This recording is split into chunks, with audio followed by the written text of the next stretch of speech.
बिस्मिल्लाहिर्रहमानिर्रहीम। अरशद लोधी कम दियां गल्लां नाल हाज़िर खिदमत है। की हाल जे? ठीक ठाक हो? खरीयत नाल हो? वल हो? सलाम अलैकुम जनाब। तो लो अज तुहानूं कोई अज तो 20 साल पुरानी एक पंजाबी नज़म सुनाना।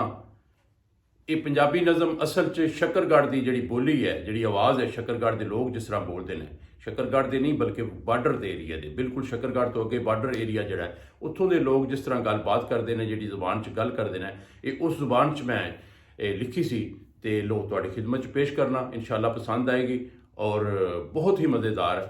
ये उस वक्त दीयां गल्लां ने जिस वेले 10 रुपए की बोतल, 10 रुपए किलो आटा और बंब धमाके बहुत ज़्यादा होंदे सन। ते लो फिर सुनो।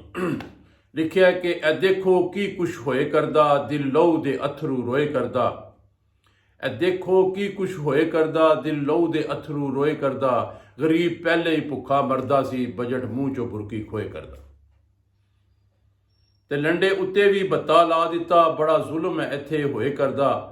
लंडे उत्ते भी बत्ता ला दिता, बड़ा जुल्म है इत्थे होए करदा। आटा कर दिता 10 रुपए किलो, आटा कर दिता 10 रुपए किलो, बड़ा जुल्म है इत्थे होए करदा। ते लोको 2 घुट दी बोतल दे के, लोको 2 घुट दी बोतल दे के 10 दा नोट मेरे कोलों खोए करदा। ते घर बैठियां हुंदा गुजारा नहीं, ते घर बैठियां हुंदा गुजारा नहीं। बाहर निकलण दा हौसला नहीं होए करदा। हरे किस वेले बंब ने चल जाना है, मेरे कोलों बस ते नहीं बिठोए करदा। हरे किस वेले बंब ने चल जाना है, मेरे कोलों बस ते नहीं बिठोए करदा। ते या रब कर करम अपना, मेरे कोलों होर कुछ नहीं लिखोए करदा।